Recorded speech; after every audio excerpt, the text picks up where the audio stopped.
Hi, this is Larry Greenblatt. I want to give you another tip on how to pass the CISSP exam. And what some of my students tell me was so helpful is that my insistence that make sure that whenever you're in a scenario, you think before you take any actions.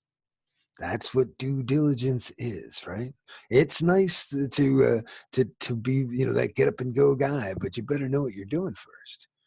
So um, just at a high level whenever you're trying to consider what to do, first understand what are the business objectives, review the current security state or whatever. Sometimes it'll be like a new law. I remember we worked at a trading firm where I believe it was Greenblatt had come out, and their SEC requirements were already strict enough that they didn't have to do anything to be compliant, that they already had their current controls were adequate.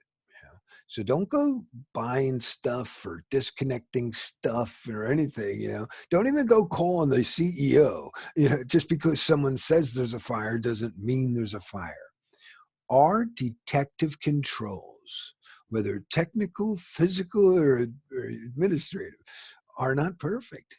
Humans, smoke detectors, and anomaly-based IDSs or whatever can give you false positives. So always confirm the report, and then once, even if it is a fire, all right, no, it really is a fire.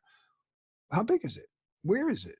Is there something you can put out? Is it out already? Was it a microwave oven, burning popcorn, or is this like a big thing? Don't just, treat everything. So that's why we do like triage and stuff. So an example of incident response life cycle, and I understand some people have gotten a lot of questions that need to have this lesson through their head. So you're prepared for these problems. You know that these things can happen. Of course, there's whatever this incident response. So, say a malware outbreak. There's ransomware. You're prepared for these things. You know how they come in. A lot of it's through some phishing attack, right? All right, and you detect it.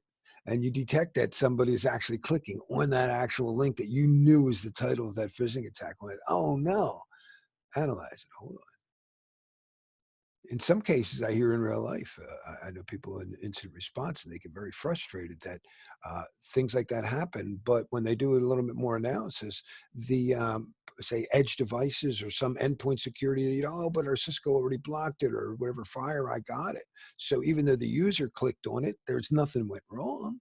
You don't have to disconnect anything. And that's generally where people get into trouble, because if there is a problem where you feel this needs to be contained, your containment measures might be pull the power cable or pull the network cable, right? But always analyze first. It's ready, aim, fire, even if that's a split decision. And that will save you a lot of questions. I hear from people, it might be my top feedback. I don't know, probably Kirk and Spock are my top feedback. That's all I wanted to get through to today. Just make sure, a lot of times I hear there'll be a scenario where you detect something's wrong. And three of the answers are containment measures. Do you pull the network cable? Do you pull the power from the back of the unit? Do you pull the power from the supplier?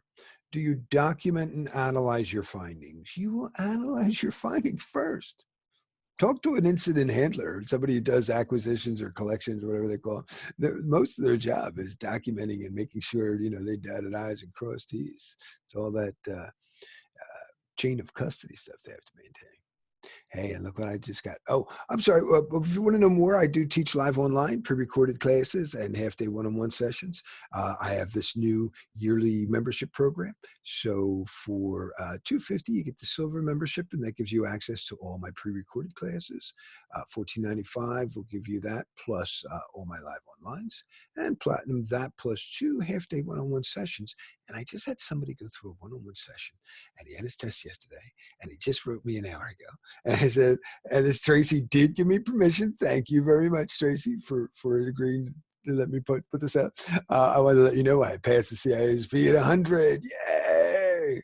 And he said, just so your recorded class was worth every penny, and your advice from your one-on-one session was spot on. Yeah. I like this too. Your practice questions are as close to the real test as I have seen. but he only had about 10 questions he felt really good about. The rest he answered using my Spock and Kirk method to eliminate some. And he was not a Star Trek fan beforehand. He said, which one's Spock again? Yeah, yeah, yeah, him. That was great. Yep, yep. I thanked him and he said, oh, please do. He'd be honored. So cool. I hope that helps the people. May you live long and prosper.